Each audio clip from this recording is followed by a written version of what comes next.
Hello दोस्तों, स्वागत है आप सभी का आपके अपने परिवार मैथ्स वाटका में। दोस्तों मैं हूं रुपेश यादव।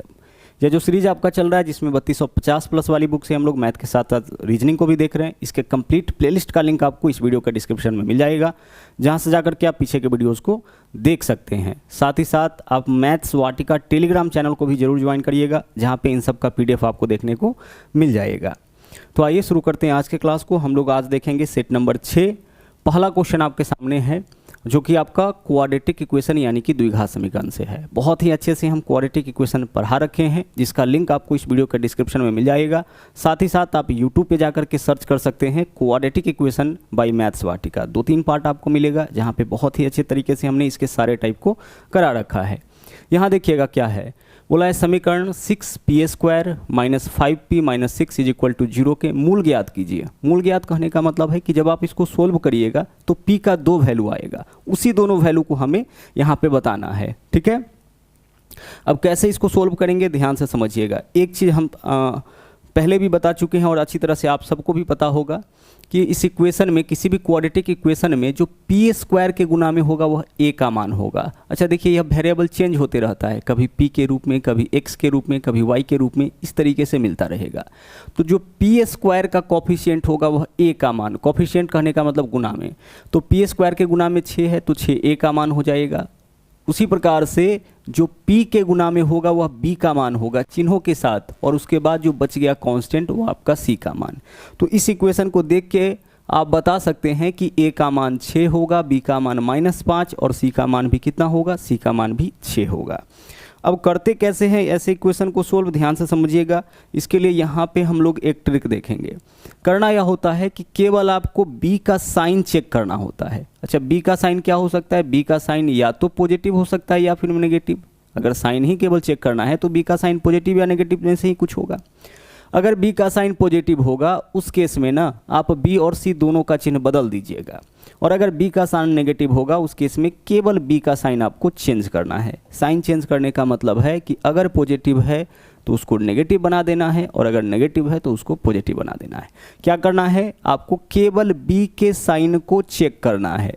अगर b का साइन पॉजिटिव है तो b और c दोनों का चिन्ह बदलिए, और अगर b का साइन नेगेटिव है तो केवल b का चिन्ह बदलिए।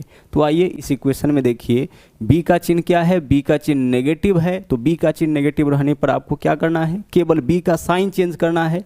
तो b माइनस में है तो यहाँ रखेंगे प्लस, और c आपका माइनस में है तो यह रह जाएगा आपका माइनस। केवल किसका साइन चेंज करना है? b का साइन चेंज करना है। ठीक है, इतना काम हम लोग आसानी से समझ गए हैं।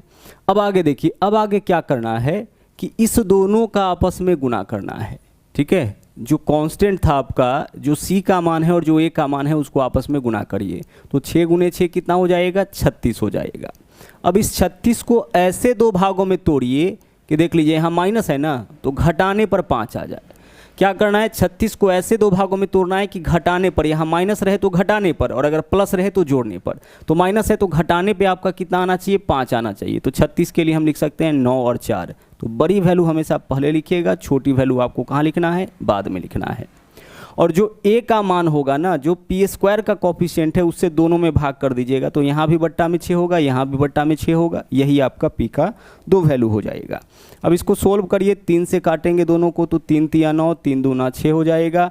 2 से कटेगा दोनों तो 2 × 2 = 4, 2 × 3 = 6 हो जाएगा। यानी एक मान तो हो गया इसका 3/2, और दूसरा मान कितना हो जाएगा? -2/3। तो देखिए कौन सी ऑप्शन में 3/2 और -2/3 है? देखिए 3/2 और -2/3 विकल्प बी आपका इस क्वेश्चन का सही आंसर हो जाएगा। ठीक है, तो हमेशा इस ट्रिक का उपयोग करके ऐसे क्वेश्चन को आपको सोल्व करना है। अब चलते हैं अगले क्वेश्चन में। अगला क्वेश्चन देखिए क्या है, यहाँ बोला है द्विघात समीकरण x² - 5x + 7 = 0 के मूलों की प्रकृति क्या होगी। किसी भी द्विघात समीकरण के मूलों की प्रकृति d के मान पर निर्भर करता है, और d निकालते कैसे हैं? d बराबर होता है आपका b² - 4ac। तो यहाँ पे जरा सा निकालिए तो d का मान क्या होगा। सबसे पहले लिखेंगे हम b², तो b की जगह क्या होगा? -5, तो हम करेंगे -5 का स्क्वायर। उसके आगे देखिए -4ac, तो 4 × a के जगह a का मान कुछ नहीं है मतलब 1, और c का मान कितना है आपका? 7 है। सोल्व करिए, -5 का स्क्वायर प्लस का 25 हो जाएगा, -4 × 7 = 28, 25 में से 28 माइनस करिए कितना आ गया? -3 आ गया। ध्यान से समझिएगा, हम लोग क्या किए यहाँ पे डी का मान निकाले हैं। डी का मान कैसे निकलेगा? डी का मान निकलेगा B square minus 4ac। B कौन होगा? जो x के गुना में होगा। ए कौन होगा? जो एक्स स्क्वायर के गुना में होगा। और जो कांस्टेंट है वो आपका क्या है? सी का मान है। अब डी के मान को गौर से देखिए, डी का मान किस तरीके का है? पॉजिटिव की नेगेटिव? सर डी का मान नेगेटिव है। तो अगर डी का मान नेगेटिव होगा तो क्या होगा? इस द्विघात समीकरण का जो मूलों की प्रकृति होगी वह अवास्तविक हो जाएगा। अगर डी का मान नेगेटिव आ गया तो क्या होगा? अवास्तविक होगा। इसके अलावा डी का मान क्या हो सकता था? डी का मान 0 के बराबर हो सकता था और डी का मान 0 से बड़ा हो सकता था। तो अगर डी का मान 0 से बड़ा भी होगा फिर भी मूल वास्तविक होगा, 0 के बराबर होगा फिर भी मूल वास्तविक होगा। लेकिन डी का मान अगर 0 से छोटा आ जाए उस केस में इसका मूल क्या हो जाएगा? अवास्तविक हो जाएगा। अवास्तविक कहने का मतलब कि इमेजनरी होता है। इमेजनरी नंबर किसको बोलते हैं? रूट के भीतर अगर कोई संख्या नेगेटिव चिन्ह के साथ आए तो यह कहलाता है अवास्तविक संख्या। तो जब आप इस इक्वेशन को सोल्व करिएगा ना तो इसका जो सॉल्यूशन निकलेगा वह अवास्तविक संख्या निकलेगा।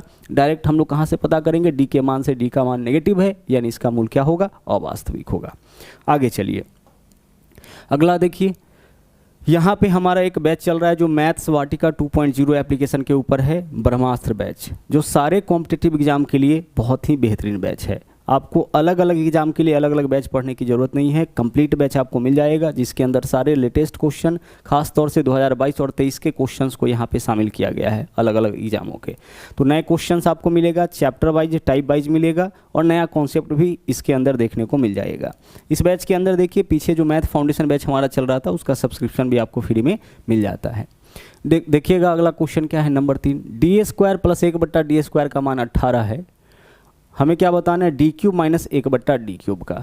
यहाँ पे देखिएगा एक फॉर्मूला, पहले आप अगर x माइनस 1/x का मान कुछ भी दे रखा हो, इस प्रकार से a दे रखा हो, तो x square plus 1/x square का मान निकालने के लिए हमें क्या करना होता है? हमें सिर्फ a का करना होता है स्क्वायर और फिर करना होता है +2 अपने मन से।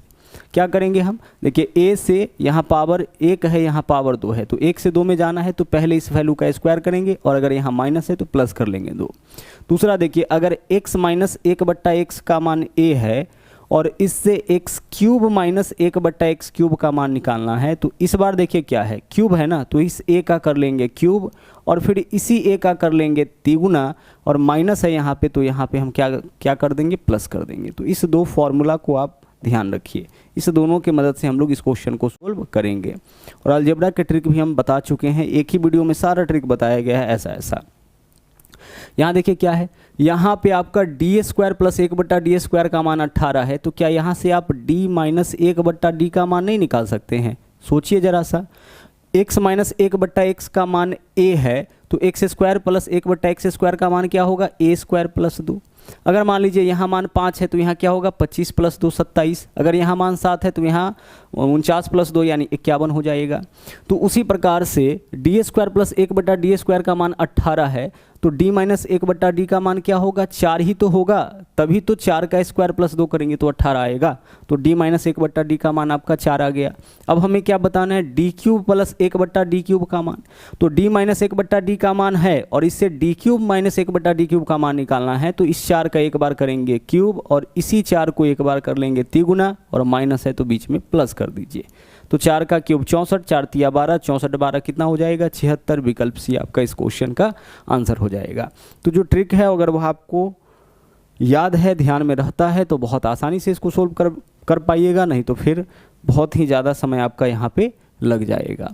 अगला देखिए नंबर 4 क्वेश्चन क्या है, ग्राफ का क्वेश्चन है। बोला है निम्नांकित बार ग्राफ में दिए गए वर्षों के दौरान 2 राज्य ए और बी की जनसंख्या लाखों में दर्शाया गया है।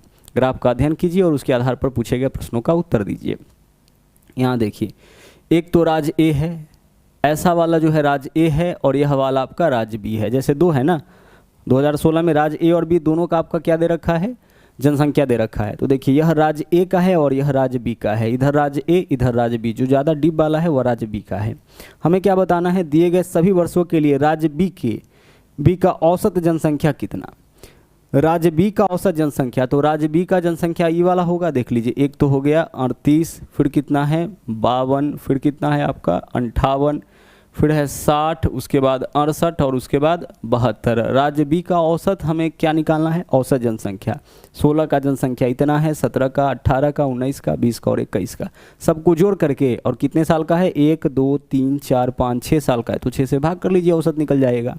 तो आइए सबको जोड़ते हैं, पहले इकाई अंक को जोड़ लेते हैं। तो 8 2 10, 8 18 और 18 और 8 कितना हो जाएगा, 18 और 8 हो जाएगा आपका 26 और 2 28। तो 28 के लिए हम क्या लिखेंगे, 28 के लिए लिखेंगे 8, हासिल हमारे पास 2 है, 2 और 3 5, 5 और 5 10, 10 और 5 15, 15 6 21, 21 और 6 27, 27 और 7 34, यानी कि 348 हो जाएगा यहाँ पे। और बट्टा में क्या लिखेंगे हम, बट्टा में लिखेंगे 6 वर्ष का है ना, 6 से भाग करिए कितना हो जाएगा, 6 पंचे 30 हो जाएगा।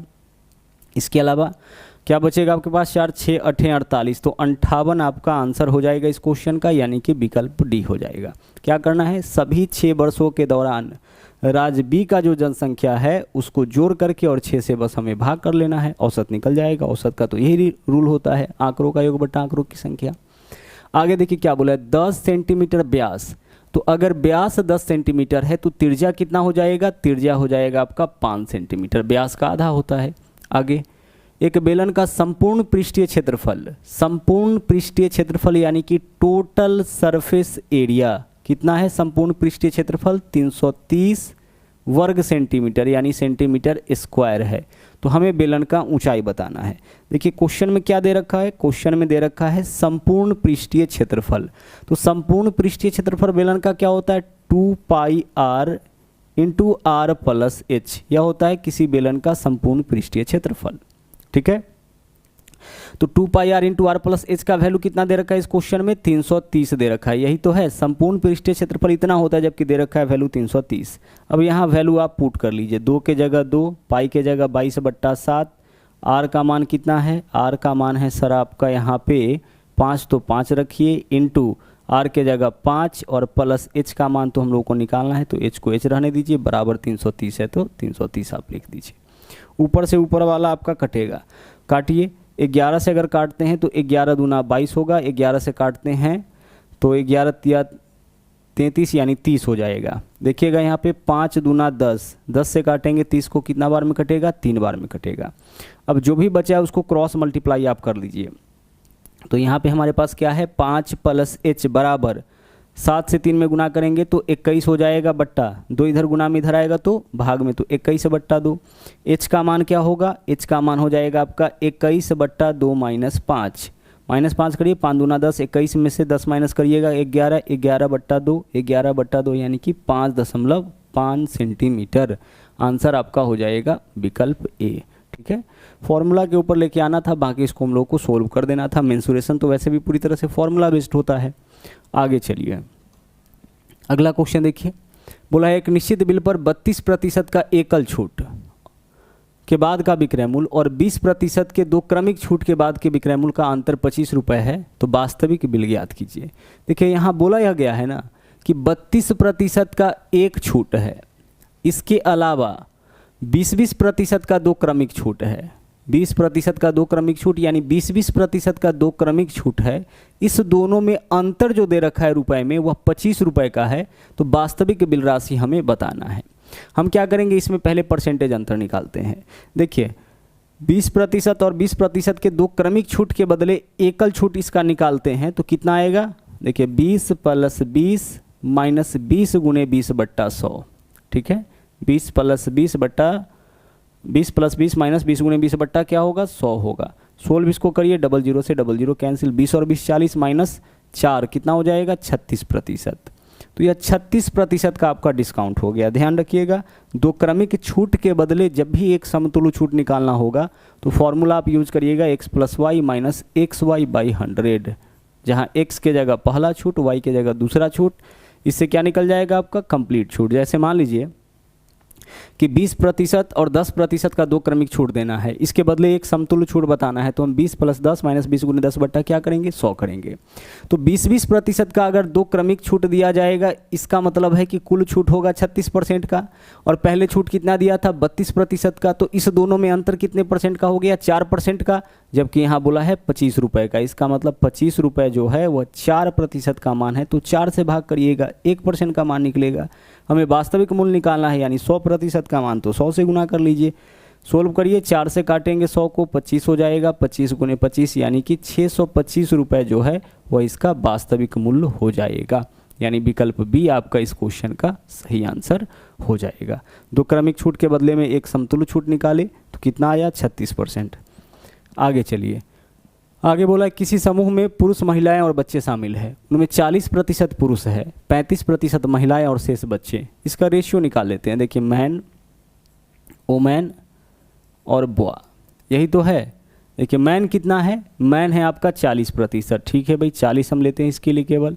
वोमेन कितना है, 35%, शेष बच्चा है। तो देखिए 40 और 35 75 हो गया, तो बचा कितना 25%, तो 25% बचा होगा। टोटल तो 100 ही होता है ना, तो 40 पुरुष है 35 महिला है, तो 40 और 35 75, शेष क्या बचा 25। इसको काटिए, अनुपात में वैल्यू अगर कटता है तो काटते हैं। 5 से काटेंगे 5 अठे 40, 5 से काटेंगे 5 सते 35 और 5 से काटेंगे 5 25।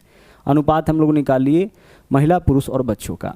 अब आगे चलिए, यहाँ बोला है कि उनका औसत वजन क्रमशः 70 किलोग्राम, 60 किलोग्राम और 30 किलोग्राम। देखिए यह वजन किसका है, पुरुषों का, यह महिलाओं का और यह बच्चों का। उस पूरे समूह का औसत वजन निकालना है, तो आइए निकालते हैं। देखिएगा पुरुषों का औसत वजन कितना है 70 किलोग्राम, तो पुरुषों का संख्या कितना है 8 और इसका औसत वजन 70 किलोग्राम, तो 8 गुने 70 यह हो गया पुरुषों का कुल वजन। महिलाओं का औसत वजन है 60 किलोग्राम और महिलाओं का संख्या 7, तो 7 गुने 60 यानी महिलाओं का कुल वजन हो गया। बच्चों का संख्या कितना है, बच्चों का संख्या 5 है और बच्चों का औसत वजन है 30 किलोग्राम, तो कुल वजन 5 गुने 30 यानी कि 150 किलोग्राम हो जाएगा। तो यहाँ जो कुल वजन आया यह महिला का है, यह पुरुष का है, यह बच्चा का है। सबको जोड़ करके कुल कितना व्यक्ति हो गया, 8 7 15 5 20, 20 से भाग कर लीजिए, औसत वजन आपका निकल जाएगा। जोड़िए कितना वैल्यू आपका आता है। देखिएगा अगर हम इसको जोड़ते हैं, ठीक है, तो 8 सते 56 560, यहाँ पे हमारे पास क्या है 560 है। इसके अलावा 7 छक्के 42 420 है और आगे है आपका 5 तिया 15 150। सभी को आपस में जोड़िएगा कितना हो जाएगा आपका, यह 0 6 2 8 5 13 3 हासिल 1 5 4 9 1 10 और 1 11 1130 बट्टा हम क्या करेंगे 20 करेंगे, तो 1130 बट्टा 20 करिए, आंसर आपका आ जाएगा। 0 से 0 कैंसिल, 2 से काटिएगा 2 पंचे 10 हो जाएगा, 1 बचेगा 13 2 छक्के 12 पॉइंट 2 पंचे 10 56.5 किलोग्राम। विकल्प बी आपका इस क्वेश्चन का सही आंसर हो जाएगा। हमें क्या करना था, सबको जोड़ करके और कुल व्यक्तियों की संख्या से भाग करना है, तो 8 7 15 5 20 व्यक्ति है, 20 से भाग कर लेंगे, ठीक है। औसत वजन निकालना है, तो यहाँ दे रखा है पुरुषों का औसत वजन इतना, तो कुल वजन पुरुष का कितना हो जाएगा, पुरुषों का संख्या 8 है, औसत वजन 70, 8 गुने 70, ठीक है। महिलाओं का संख्या कितना निकाले हैं 7 और महिलाओं का औसत वजन 60, एक महिला का वजन 60 है तो 7 का 7 गुने 60 हो जाएगा। एक बच्चा का वजन 30 किलोग्राम है तो 5 बच्चा का 5 गुने 30। यह कुल वजन हो गया कितने व्यक्ति का, 8 7 15 5 20 व्यक्ति का, 20 से भाग कर लिए, 20 से भाग कर लिए तो यहाँ पे औसत वजन आपका निकल गया। आगे चलिए, अगला क्वेश्चन क्या है आपका नंबर 8। यह क्वेश्चन समानुपात का है। समानुपात के क्वेश्चन को हम लोग कैसे सोल्व करते हैं, समानुपात के क्वेश्चन को हम लोग भीतर वाला दोनों का गुना एक साथ करते हैं बराबर बाहर वाला दोनों का गुना एक साथ। तो हम क्या करेंगे, हम लिखेंगे 40 गुना x बराबर 35 गुना 35। भीतर वाला दोनों का गुना एक साथ बराबर बाहर वाला दोनों का गुना एक साथ। काटिए, 5 से अगर आप इसको काटते हैं तो 5 अठे 40, 5 से काटिएगा तो 5 सते 35। x का मान क्या हो जाएगा, 7 से गुना कर लीजिए, 7 पंचे 35, 5 हासिल 3, 7 या 21 और 3 24, 245, 8 इधर गुना में, इधर आएगा तो भाग में, 245 बट्टा 8 यानी कि विकल्प डी आपका इस क्वेश्चन का सही आंसर हो जाएगा। आप इसको ऐसे भी सोल्व कर सकते हैं, 40 अनुपात 45 करने का मतलब 40 बट्टा 35 है ना, 40 बट्टा 35 हो जाएगा, इज इक्वल टू समानुपात की जगह बराबर देंगे 35 अनुपात x यानी कि 35 बट्टा x। अब यहाँ से भी क्रॉस मल्टीप्लाई कर लीजिए, 40x बराबर 35 गुने 35 ही होगा। तो जब भी केस समानुपात का बने इस तरह से, तो भीतर वाला दोनों का गुना एक साथ बराबर बाहर वाला दोनों का गुना एक साथ करिएगा और जो भी वैल्यू आपको निकालना है निकाल लीजिएगा। अगला देखिए क्वेश्चन क्या है, बोला है एक दुकानदार किसी वस्तु को 25% लाभ पर बेचता है और बेईमानी से उस वाट का उपयोग करता है जो वास्तविक वाट से 30% कम है, तो उसका कुल लाभ प्रतिशत बताइए। अब ऐसे क्वेश्चन को सोल्व करने के लिए ना हम लोग मानते हैं 1 ग्राम का कीमत 1 रुपया, तो इस हिसाब से 1 किलोग्राम में कितना ग्राम होता है? 1000 ग्राम, तो 1000 ग्राम का कीमत कितना हो जाएगा? 1000 रुपया, इसको मान के चलते हैं। अब समझिएगा 1000 ग्राम यानी 1 किलोग्राम का कीमत आपका 1000 रुपया होगा। इसको 25% लाभ पर बेचता है, यानी इसके 125% में बेचता होगा। जो 1000 रुपया का सामान है वह 25% ज़्यादा में, यानी इसके 125% में बेचता होगा। तो 125 गुने 10 यानी बेचता है कितना में? 1250 रुपया में सामान बेचता है। कितना का? 1000 का। 1 किलोग्राम में 1000 ग्राम, तो 1000 ग्राम का कीमत 1000 रुपया, 25% ज़्यादा में बेचता है यानी 1250 में बेचता है।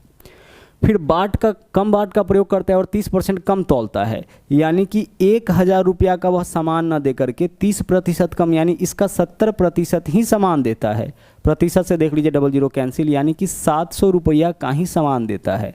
पैसा कितना लेता है? 1250, सामान कितना का देता है? 700 का। अब इसको कितना लाभ होता होगा? देखिए 700 से 1250 कितना ज़्यादा है? 550, तो 550 रुपया का लाभ होगा। कितना पे? पूंजी तो इसका यही लगा 700। प्रतिशत के लिए हम क्या करेंगे? गुना करेंगे 100 से। सोल्व करिए। अगर इसको आप सोल्व करते हैं तो सबसे पहले तो 2 0 से 2 0 काट लीजिए। 550 में 7 से भाग करिए, 7 7 49, 6 बचेगा 60, 7 8 56, 4 बचेगा, 7 5 35, यानी 78.5%। विकल्प बी आपका यहाँ पे सही आंसर हो जाएगा। ठीक है, चलिए आगे बढ़ते हैं। अगला क्वेश्चन देखिए, दो संख्याओं का योग 32 है, एक संख्या दूसरा से 18 अधिक है, तो दोनों में से बड़ी संख्या क्या होगी? हमें क्या बताना है? दोनों में से बड़ी संख्या। तो अगर हम एक संख्या x मान लेते हैं तो बड़ी संख्या x + 18 हो जाएगा। ठीक है, यह तो होगा ही। एक संख्या दूसरा से 18 अधिक है। अब दोनों का योग कितना है? 32, तो दोनों को जोड़ करके बराबर में 32 कर लीजिए। यहाँ से देखिए x और x 2x हो जाएगा। 2x का वैल्यू क्या होगा? +18 जाकर के 32 में से घटेगा 14, 2 से काटिए, 2 7 14। x का मान आपका 7 आया। x का मान 7 आया, यानी कि छोटी संख्या 7 है, तो बड़ी संख्या 7 + 18 यानी कितना हो जाएगा? 25। तो विकल्प भी आपका यहाँ पे आंसर हो गया। आगे चलिए, इस क्वेश्चन को देखिए। ऊपर में क्या है आपका? 8 का स्क्वायर है, तो 8 का स्क्वायर कितना हो जाएगा? बहुत सिंपल सा यह क्वेश्चन है। 64, फिर है 3 का क्यूब यानी कि 27, बट्टा नीचे देख लीजिए √64, इसका मान 8 हो जाएगा। √81, इसका मान 9 हो जाएगा। 8 से काटेंगे 8 8 64, 9 से काटेंगे 9 3 27, 8 3 24। विकल्प ए आपका इसका आंसर होगा। आगे चलिए, बोला निम्नलिखित में से कौन सा सहअभाज्य नहीं है? सहअभाज्य कौन होगा? जो दोनों का दोनों केवल 1 से कटे। तो यह दोनों का दोनों 1 से कट रहा है, यह सहअभाज्य है। यह दोनों का दोनों 1 से कट रहा है, सहअभाज्य है। यह दोनों का दोनों 17 से कट रहा है, यही आपका सहअभाज्य नहीं होगा। जो नहीं होगा उसी को चुनना था। कौन सहअभाज्य नहीं है? जो दोनों का दोनों 1 से कटेगा वह सहअभाज्य होगा। तो देखिए 15 17 सहअभाज्य है, यह भी है, यह भी है। यह आपका किससे कट रहा है? 17 से कट रहा है, तो यह सहअभाज्य नहीं है। आगे देखिए क्या बोला है, राजू और रमन एक काम को 12 और 16 दिन में कर सकते हैं। राजू कितना दिन में कर सकता है? राजू कर सकता है 12 दिन में। और रमन कितना दिन में करेगा इसी काम को? रमन इसी काम को करता है 16 दिन में। तो टोटल वर्क आप निकाल लीजिए। 12 और 16 का एलसीएम कितना हो जाएगा? 48। 48 में 12 से भाग करिए 4, 48 में 16 से भाग करिए 3, यानी राजू एक दिन में 4 यूनिट और रमन एक दिन में 3 यूनिट काम कर सकता है। अब काम कैसे लेना है देखिए, यदि वे राजू से आरंभ करके वैकल्पिक यानी एक एक दिन छोड़ के काम करे तो काम कितने दिन में पूरा होगा? यानी कहना यह चाह रहा है कि एक दिन काम करे राजू, ठीक है, और दूसरा दिन काम कौन करे? रमन काम करे। इस तरीके से अगर काम करे तो काम कितने दिनों में समाप्त होगा, यह हम लोगों को बताना है। हम लोग क्या करते हैं ऐसे क्वेश्चन में? 2 दिन का काम निकालते हैं। 2 दिन में सोचिए कितना यूनिट काम होगा? सर 2 दिन में पहला दिन काम करेगा राजू और दूसरा दिन काम करेगा रमन। तो पहला दिन 4 यूनिट, दूसरा दिन 3 यूनिट, यानी 7 यूनिट काम हो जाएगा 2 दिन में। ठीक है, पहला दिन राजू, दूसरा दिन रमन, 7 यूनिट काम। अब काम के करीब पहुंचिए, 48 यूनिट काम लेना है, तो 7 में कितना से गुना करेंगे कि 48 के करीब पहुंच जाएंगे? 8 से गुना करेंगे तो ज़्यादा हो जाएगा, 7 से भी ज़्यादा हो जाएगा। 6 से गुना करिए, 7 6 42, काम से ज़्यादा नहीं होना चाहिए। 7 6 42, तो 42 यूनिट काम में यहाँ पे काम 6 गुना है तो 6 गुना समय भी तो लगेगा, तो 12 दिन समय इधर लग चुका। अच्छा, काम समाप्त नहीं हुआ तो हम लिखेंगे प्लस, यानी कुछ और समय यहाँ पे लगेगा। कितना यूनिट काम हो गया? 42 यूनिट काम अभी तक हो चुका है। काम लेना है 48 यूनिट, 42 यूनिट ही काम हुआ है। कितना दिन में? 12 दिन में। अब 13वां दिन काम करने कौन आएगा? जो पहला दिन आया होगा वही। पहला दिन, तीसरा दिन, देखिए राजू पहला दिन काम करता है, फिर तीसरा दिन, फिर 5वां दिन, प्रत्येक विषम दिन में। तो 12 दिन काम हो गया, तो 13वां दिन काम करने के लिए राजू आएगा। तो राजू एक दिन में 4 यूनिट काम और कर लेगा, यानी एक दिन इधर समय लगा, 4 यूनिट काम और हो गया। तो 42 और 4 कितना हो गया? 46 यूनिट काम आपका हो गया। काम कितना बचा हुआ है? अब मात्र 2 यूनिट काम बचा हुआ है। इतना काम और हमें लेना है। और यह काम कौन करेगा? राजू अभी काम खत्म करके गया है, तो रमन करेगा। रमन एक दिन में 3 यूनिट काम कर सकता है, और काम हमारे पास मात्र 2 यूनिट ही है। 2/3 दिन समय इसको लग जाएगा। यानी टोटल काम समाप्त होने में 12 और 1 13, 13 + 2/3 यानी कि 13 सही 2/3 दिन का समय जो है यह इस पूरे काम को समाप्त करने में लग जाएगा। आंसर हमारा हो जाएगा इस क्वेश्चन का विकल्प बी। ठीक है, चलिए अब चलते हैं अगले क्वेश्चन में। अगला क्वेश्चन देखिए यहाँ पे क्या है। एक कार 5 घंटे में 275 किलोमीटर की दूरी तय करता है। इसका चाल बता सकते हैं कितना दूरी तय करता है? 275 किलोमीटर का दूरी तय करता है। कितने समय में? 5 घंटे में। तो दूरी बट्टा समय अगर आप करते हैं तो इससे चाल निकल जाएगा। हाँ सर, चाल निकल जाएगा। कितना चाल होगा? 5 से काटिए, 5 × 25, 2 बचेगा, 5 × 25 यानी 55 किलोमीटर पर आवर स्पीड निकल गया। आगे देखिए क्या बोला है। यदि इसकी चाल को 5 किलोमीटर प्रति घंटा कम कर दिया जाए, यानी कि 55 है तो कितना कर दिया जाए? 50 किलोमीटर प्रति घंटा। अगर इसके चाल को 5 किलोमीटर प्रति घंटा कम कर दिया जाए तो 250 किलोमीटर। अब हमें क्या बताना है कि 250 किलोमीटर की दूरी कितने समय में तय करेगा? अगर इसका चाल कितना है? 50 किलोमीटर पर आवर। तो दूरी बट्टा चाल करिए, समय निकल जाएगा। सोल्व करिए इसको, किलोमीटर से किलोमीटर कैंसिल, 50 × 5 250, ऊपर में हो गया 5 और नीचे देख लीजिए बट्टा के नीचे बट्टा में h है, यानी कि h ऊपर चला जाएगा। तो 5 घंटा का समय जो है इस तरीके से इस यात्रा को पूरा करने में लग जाएगा। ठीक है,